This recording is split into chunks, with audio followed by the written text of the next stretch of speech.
Assalamualaikum warahmatullahi wabarakatuh. Halo semuanya, pada video kali ini kita akan membahas tuntas mengenai infrastruktur jaringan.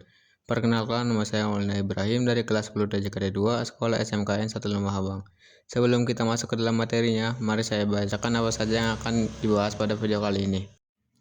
Yang pertama, kita akan menjelaskan apa itu IP address. Yang kedua, apa sih itu IP address versi 4? Yang ketiga, apa itu IP address versi 6? Yang keempat, konsep switch dan router. Yang kelima dan terakhir, cara switch di Cisco. Yuk kita langsung masuk saja pada penjelasan materi yang pertama. Apa itu IP address? IP address adalah label numerik yang ditetapkan untuk setiap perangkat yang terhubung ke jaringan komputer yang menggunakan protokol internet untuk komunikasi. Ada dua versi utama, yaitu IP address v4 dan ada IP address v6.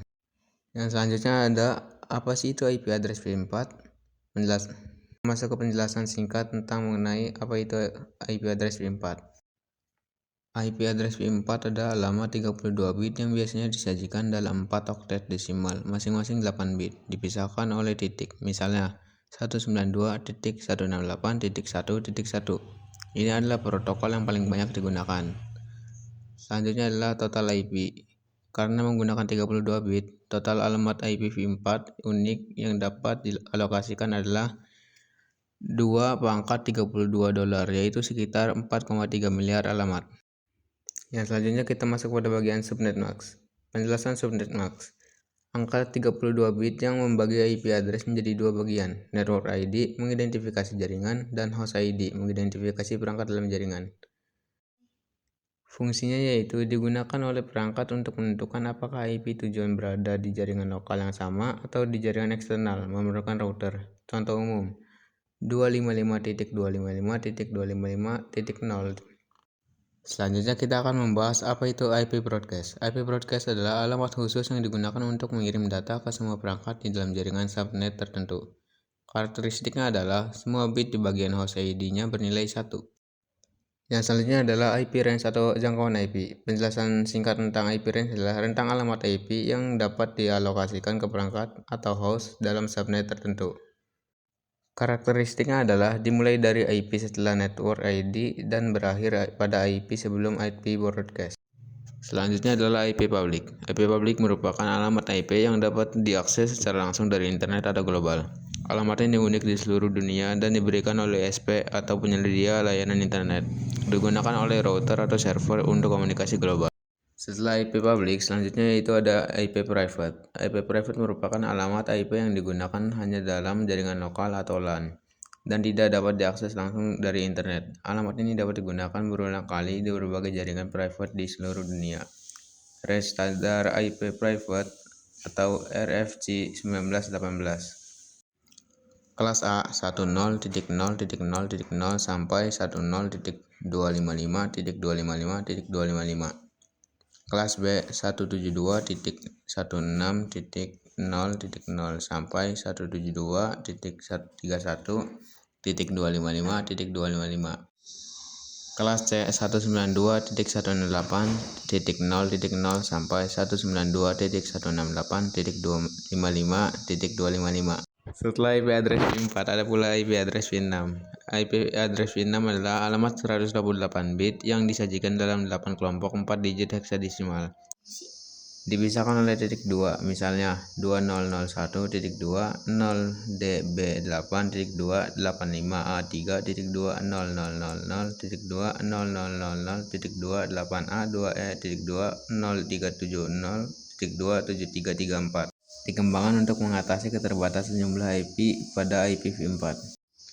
Total IP address v6 karena menggunakan 128 bit, total alamat yang dialokasikan adalah 2 × 128 dolar, yaitu sekitar 340 triliun alamat. Selanjutnya itu ada konsep switch dan router. Konsep switch. Fungsi utama menghubungkan beberapa perangkat dalam satu jaringan lokal atau LAN dan mengarahkan data hanya ke perangkat tujuan yang spesifik. Lapisan OSI. Lapisan OSI adalah lapisan yang bekerja pada layer 2 atau data link. Pengalamatan menggunakan MAC address atau Media Access Control Address untuk meneruskan frame data. Cara kerjanya yaitu dengan cara belajar atau learning. Alamat MAC perangkat yang terhubung dan menyimpannya dalam tabel MAC address atau Content Addressable Memory atau CAM table. Ketika menerima frame, switch mencari alamat MAC tujuan di tabelnya dan hanya mengirimkan data ke port yang sesuai. Jika alamat tujuan tidak ditemukan, switch akan melakukan flooding atau mengirimkan ke semua port kecuali port penerima. Domain yaitu membuat satu broadcast domain atau semua perangkat menerima paket broadcast, tetapi memecah menjadi beberapa JSON domain atau mengurangi benturan data. Contohnya itu menghubungkan PC, server, dan printer di satu kantor. Sekarang kita beralih pada konsep router. Lapisan OSI pada router yaitu terletak pada layer 3 atau network. Pengalamatannya yaitu menggunakan IP address. Fungsi utamanya adalah menghubungkan jaringan yang berbeda, misalnya LAN ke WAN atau internet. Cara kerjanya yaitu menggunakan tabel routing untuk menentukan jalur terbaik bagi paket data antar jaringan. Domainnya adalah memecah broadcast domain.